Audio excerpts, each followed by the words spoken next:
Ini bapaknya bapak tiri apa gimana Tiri sih? bisa jadi Om, Ama? bapaknya Tiri, bisa jadi ibunya yang ibu Tiri tadi kan. Gak ngebela.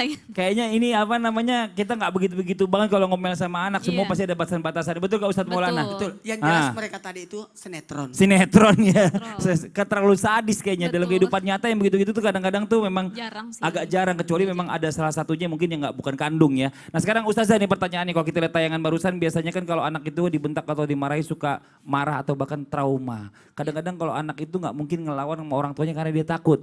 Yang ada dia pendam terus. Nah, sekarang pertanyaannya, apakah benar apabila seorang ayah sering memarahi dan juga menyakiti anak perempuannya, maka kelak nanti sang anak ini akan menjadi trauma dan membenci para laki-laki ya, bahkan suaminya sendiri. Ada Iya. rasa trauma. Mohon izin penjelasannya, silakan. Bismillah, izin para guru, Masya Allah. Tadi kalau lihat videonya itu kayaknya sedih hati kita ya, kok gitu anak perempuan digituin gitu. Alhamdulillah saya selama ini sama ayah saya itu nggak pernah digentak atau main tangan sama sekali, nggak pernah ayah saya. Dan yang saya lihat, ayah saya juga tidak pernah main tangan kepada ibu saya. Jadi salah satu yang membuat anak trauma ketika dia balik sampai nanti berumah tangga adalah bagaimana perlakuan ayahnya terhadap dia, dan yang kedua bagaimana perlakuan ayah terhadap ibunya. Kadang ayahnya nggak kasar sama anaknya, tapi berantemnya depan anaknya. Ngejenggut ibunya, nonjok ibunya, nendang Nauzubillah. ibunya. Mohon maaf, banyak ya kejadian seperti itu depan anaknya. Ayah, jangan seperti itu. Dia ngebela ibunya, akhirnya kena juga tamparan oleh ayahnya.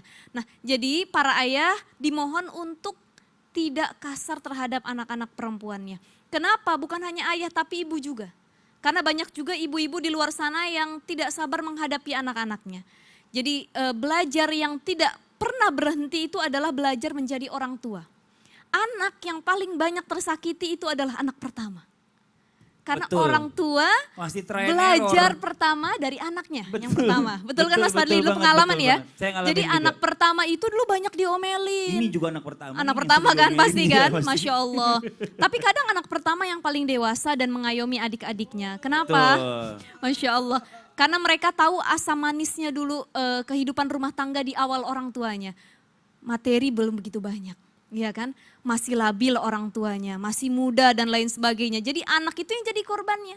Makanya anak pertama ini adalah cinta pertama ibunya.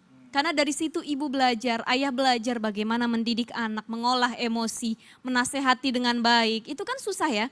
Nah, anak itu amanah dari Allah. Dalam surah Al-Kahfi dikatakan, Al-malu wal banuna zinatul hayatid dunya. Harta dan anak itu adalah perhiasan dunia.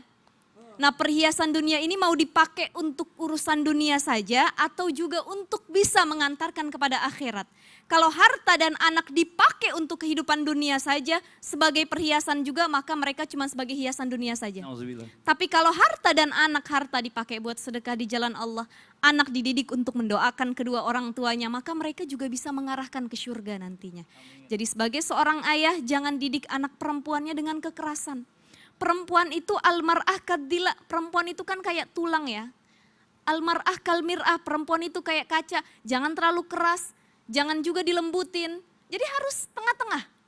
Jangan terlalu dimanja, jangan terlalu dikerasin juga. Harus tengah-tengah. Jadi bagaimana orang tua harus banyak belajar ilmu parenting, ilmu agama.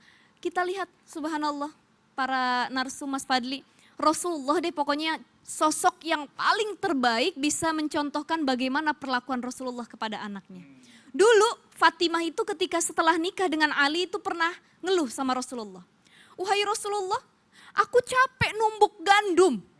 Tolong bilang sama Ali cariin pembantu dong. Kalau kita ngelihat anak perempuan kita nggak punya pembantu seperti itu, emang suami kamu dasar ya. Banyak duitnya nggak mau beliin pembantu gitu ya, nggak mau ngasih pembantu. Mungkin orang sekarang seperti itu, tapi Rasulullah enggak.